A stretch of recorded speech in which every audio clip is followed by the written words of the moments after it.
আগের দিন আগের একটা ক্লাসে আমি অনলাইনেই তোমাদেরকে ডিরেক্ট আর কি বুঝিয়ে দিয়েছিলাম। এই 18 প্রশ্নমালার যে উপপাদ্য ছিল সেটা বোঝানো হয়েছিল। তো আমি বলেছিলাম পরে আবার উপপাদ্যগুলো আরেকবার আমি ক্লিয়ার করে দেবো সবার কাছে।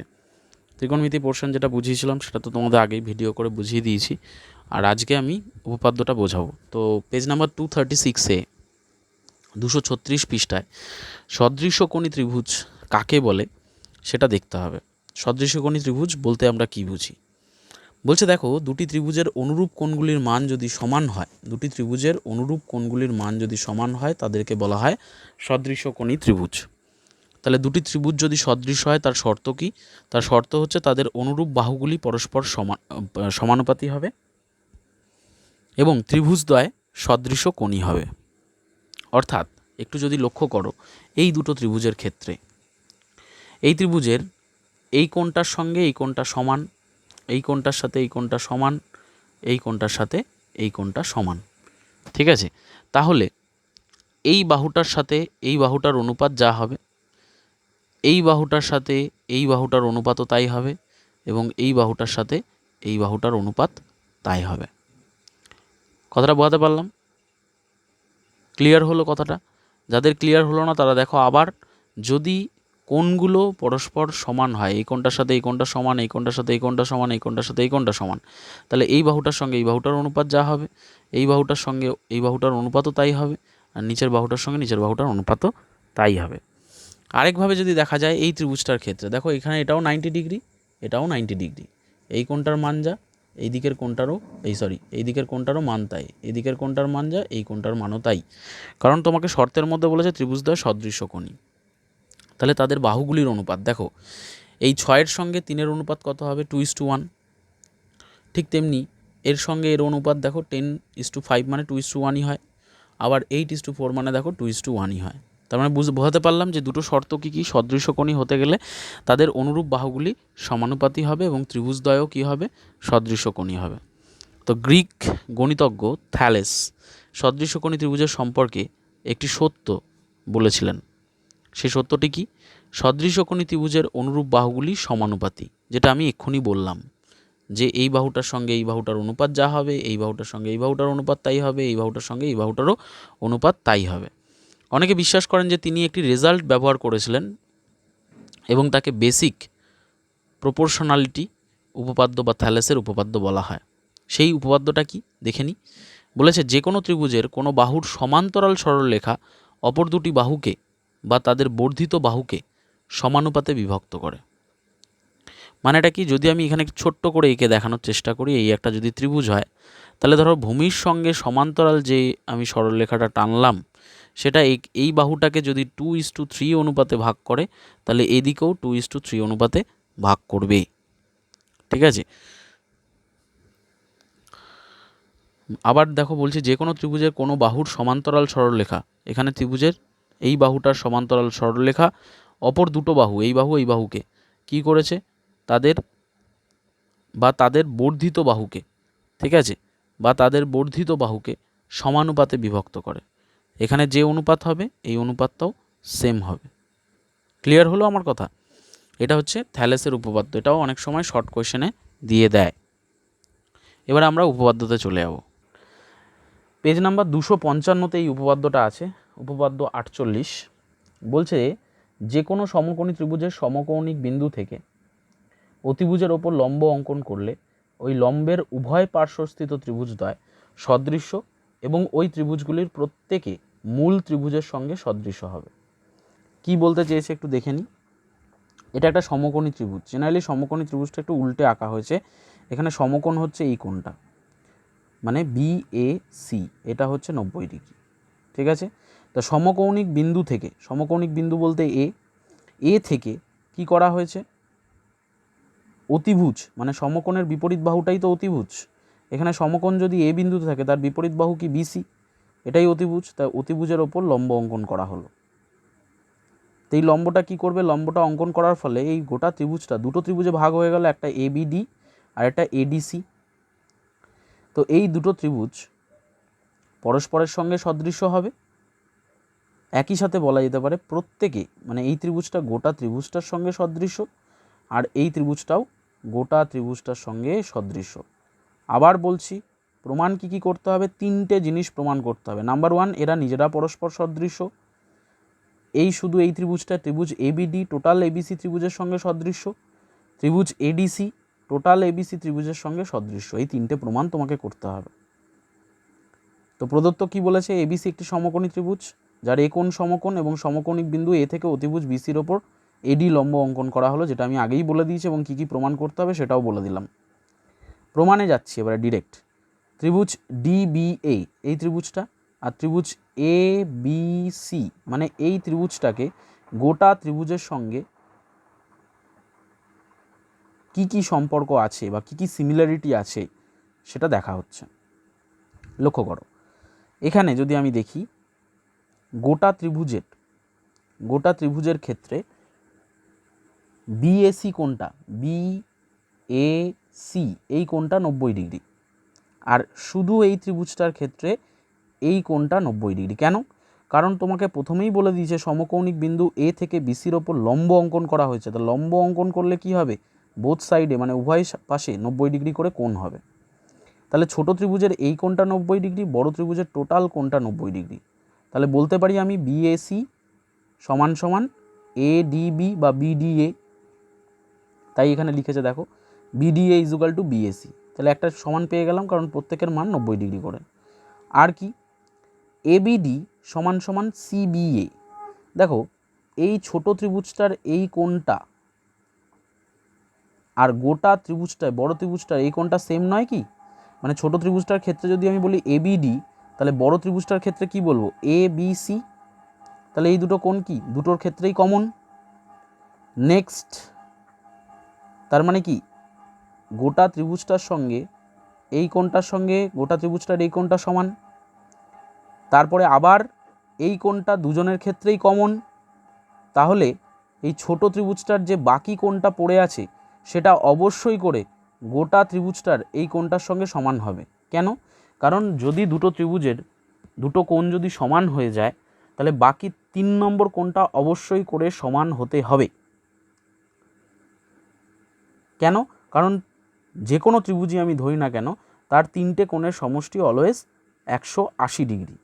তাহলে 180 ডিগ্রির মধ্যে দুটো কোণ যদি সমান হয়ে যায়, তাহলে দুটো কোণের যোগফল 180 ডিগ্রি থেকে বাদ দিলে বাকি 3 নম্বর কোণটা দুজনের ক্ষেত্রেই সেম হবে। সেই জন্যই বলা যেতে পারে এই কোণটা মানে গোটা ত্রিভুজটার এসিবি কোণের সঙ্গে এই ছোট ত্রিভুজটার বাকি কোন কোণটা পড়ে আছে, বি এ ডি এই কোণটা পড়ে আছে। তাহলে এই কোণটার সঙ্গে এই কোণটা সমান। এই জন্য বলেছে দেখো, অবশিষ্ট বিএডি ইজুকাল টু বিসিএ। তাহলে 3টে কোণ সমান যদি হয়ে যায়, তাহলে ত্রিভুজ দুটো কি সদৃশ্যকোণী ত্রিভুজ বলতেই পারি। কারণ একটু আগে আমরা পড়েছি সদৃশ্যকোণী ত্রিভুজ কাকে বলবো? যাদের ক্ষেত্রে মানে দুটো ত্রিভুজের যদি 3টে কোণের সঙ্গে মানে একটা ত্রিভুজের 3টে কোণের সঙ্গে অন্য ত্রিভুজের 3টে কোণ যদি সমান হয়, তাহলে হয়ে গেল 1 নম্বর প্রমাণ। 2 নম্বর যেটা এই ত্রিভুজটার ক্ষেত্রে দেখব, ত্রিভুজ ডিএসি এর সঙ্গে গোটা ত্রিভুজটার কি কি সিমিলারিটি আছে। দেখো, গোটা ত্রিভুজটার এই কোণটা সমকোণ মানে বিএসি, আর এই ত্রিভুজটার এই কোণটা সমকোণ মানে এডিসি। ঠিক আছে, তার মানে এই কোণটার সঙ্গে গোটা ত্রিভুজটার এই কোণটা সমান। সিমিলারলি দেখতে গেলে এই যে দিকের কোণটা গোটা ত্রিভুজের এই কোণটা আর এদিকের ত্রিভুজের এই কোণটা দুজনেই কমন কোণ। কারণ আমি এই ত্রিভুজের ক্ষেত্রে যেটা বলবো ডিসিএ আর গোটা ত্রিভুজের ক্ষেত্রে বলবো বিসিএ, একই কোণকে বলছি। তাহলে দুটো কোণ সেম হয়ে গেলে মানে এই কোণটার সঙ্গে গোটা ত্রিভুজটার এই কোণটা আর এই কোণটা দুজনের ক্ষেত্রে কমন। তাহলে বাকি পড়ে রইল কি? এই ত্রিভুজটার এই কোণটার সঙ্গে গোটা ত্রিভুজের কোন কোণটা সমান হবে? নিশ্চয়ই এই দিকের কোণটা। তাই জন্য এখানে লিখেছে দেখো, লাস্ট অফ অল অবশিষ্ট সিএডি এই কোণটা ইজুকাল টু সিবিএ মানে এই কোণটা। তার মানে 3টে কোণ সমান হয়ে গেল এই ত্রিভুজটার ক্ষেত্রেও। তাহলে এরা কি হবে? পরস্পর সদৃশ্যকোণী। আর পরস্পর সদৃশ্যকোণী হলে ত্রিভুজ দুটোকে কি বলবো? ডিএসি এই ত্রিভুজটা গোটা ত্রিভুজটার সঙ্গে সদৃশ্য। ডিএসি এবিসির সঙ্গে সদৃশ্য। 2 নম্বর শর্ত প্রমাণিত হয়ে গেল।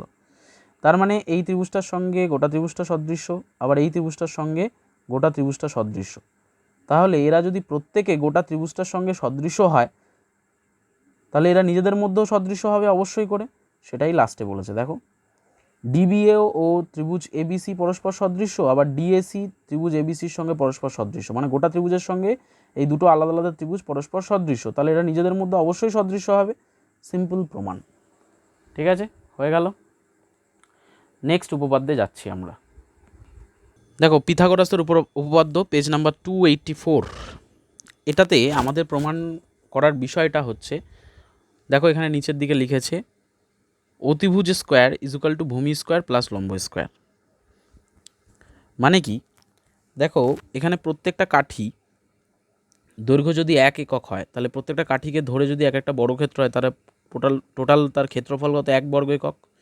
তো এই বাহুতে কটা বর্গক্ষেত্র আছে, 1 2 3 4 5টা, তার মানে এই বর্গক্ষেত্রগুলোর ক্ষেত্রফল কত হবে, 5 বর্গ একক সিম্পলি বলা যেতে পারে, তাই তো নাকি? নেক্সট ক্ষেত্রে কত বলেছে, 4, তারপরেরটা নিচেরটা বলেছে 3।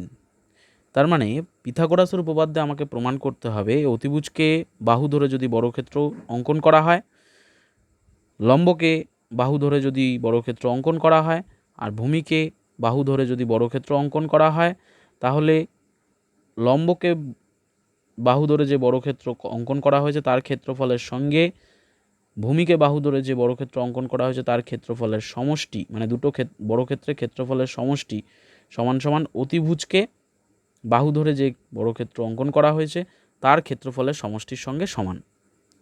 এটা আমাকে পিথাগোরাসের উপপাদ্যের সাহায্যে প্রমাণ করতে হবে। পিথাগোরাসের উপপাদ্য দেখো এই পেজের একদম নিচের দিকে বলে দিয়েছে যে কোনো সমকোণী ত্রিভুজের অতিভুজের ওপর অঙ্কিত বর্গক্ষেত্রের ক্ষেত্রফল অপর দুই বাহুর ওপর অঙ্কিত বর্গক্ষেত্রের ক্ষেত্রফলের সমষ্টির সমান। দেখা যাক কিভাবে প্রমাণটা করা হয়। দেখো পিথাগোরাসের উপপাদ্য কি বলেছে, যেটা আমি এক্ষুনি বললাম সেটাই এখানে লেখা হয়েছে। প্রমাণটা দেখো, এখানে যে ত্রিভুজটা আঁকা হয়েছে ত্রিভুজ বিএসি, এখানে এ কোণটা হচ্ছে 90 ডিগ্রি সমকোণ। ঠিক আছে, এবার দেখো কি বলেছে, এবিসি একটি সমকোণী ত্রিভুজ যার এ কোণটি সমকোণ, প্রথম লাইনে লিখে দিয়েছে। প্রমাণ করতে হবে এই সমকোণী ত্রিভুজের সমকোণের বিপরীত বাহু কি বিসি, তাহলে BC square equal to AB square plus AC square, এটা প্রমাণ করতে হবে। তো সমকৌণিক বিন্দু থেকে আমরা এ বিন্দু থেকে বিসির ওপর এডি লম্ব অঙ্কন করলাম, যা বিসিকে কোন বিন্দুতে ছেদ করেছে, ডি বিন্দুতে ছেদ করেছে। তো একটু আগে যে উপপাদ্যটা বোঝালাম তার সঙ্গে এটাও রিলেট করতে পারবে, আশা করি আগেরটা যদি বুঝতে পারো।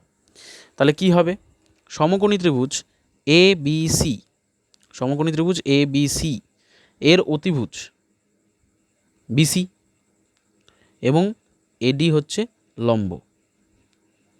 ঠিক আছে, তাহলে এবিডি আর সিবিএ, মানে এই ত্রিভুজটার সঙ্গে গোটা ত্রিভুজটা সদৃশ্য।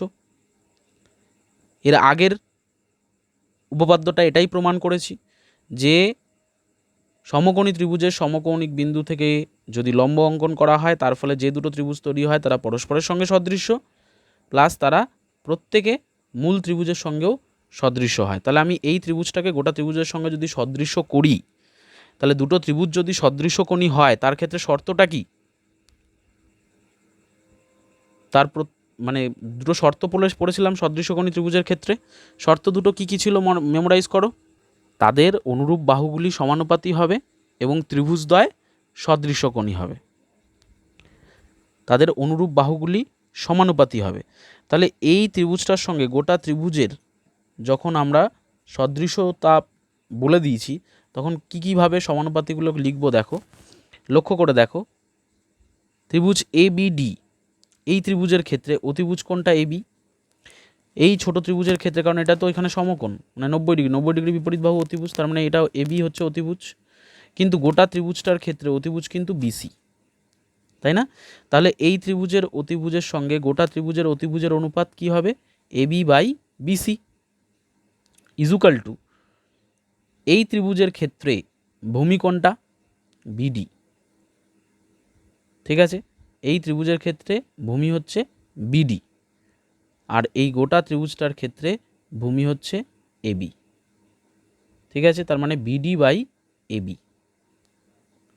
তাহলে দেখো কোনাকুনি যদি গুণ করি, এবি এবি গুণ করলে এবি স্কোয়ার আর বিসি ইন্টু বিডি, কারণ আমরা তো আগেই জেনেছি তাদের অনুরূপ বাহুগুলির অনুপাত সমান হবে। অনুরূপ বাহু বলতে এই ত্রিভুজের অতিভুজের সঙ্গে এই ত্রিভুজের অতিভুজের অনুপাত যা হবে, এই ত্রিভুজের ভূমির সঙ্গে গোটা ত্রিভুজের ভূমির অনুপাতও তাই হবে, সেই জন্য এটা লেখা হয়েছে।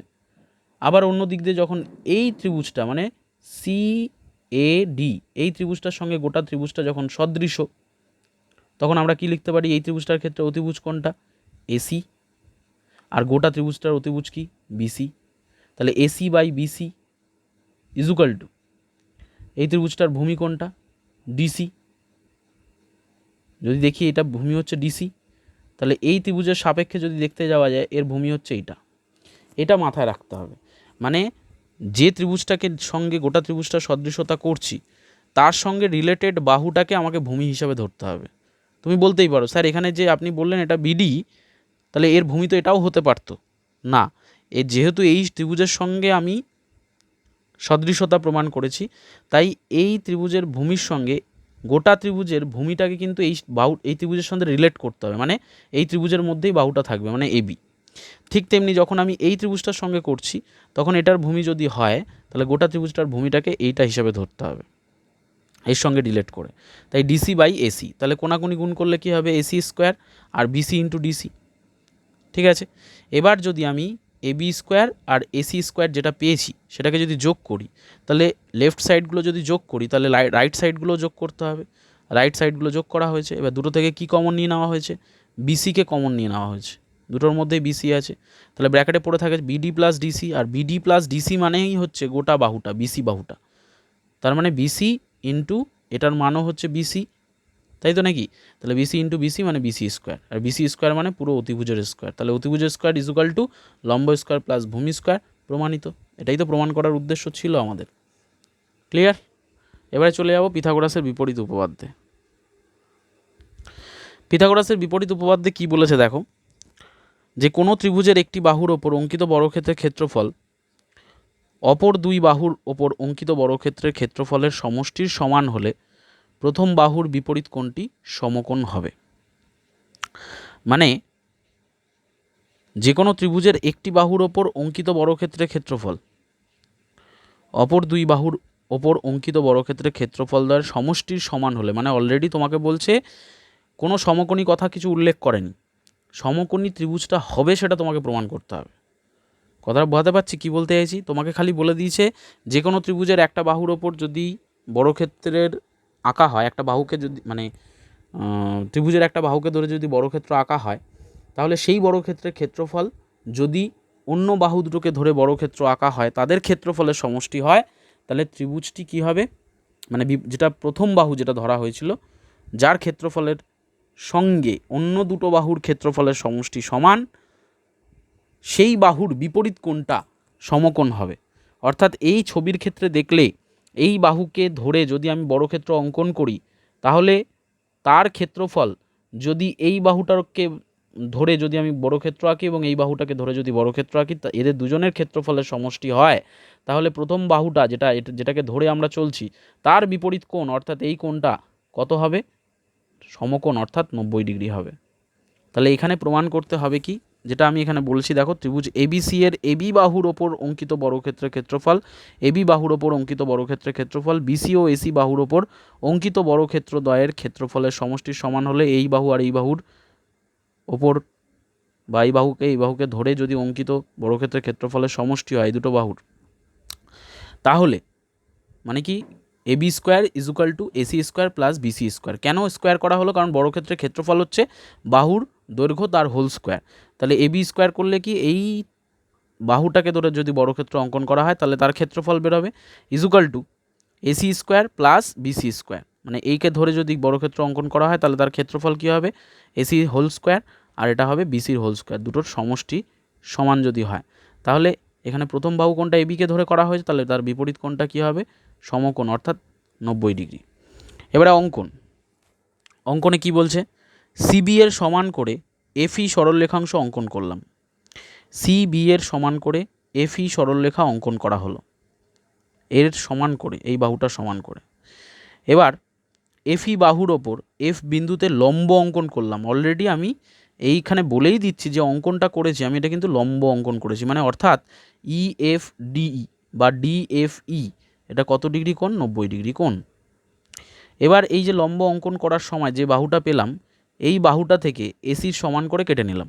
দেখো এখানে বলেছে লম্ব অঙ্কন করলাম এবং সেই লম্ব থেকে সিএ বা এসি যাই বলো না কেন বাহুর সমান করে এফডি অংশ কেটে নিলাম, এফডি অংশ কেটে নিলাম এবং ডি আর ই যোগ করে দিলাম।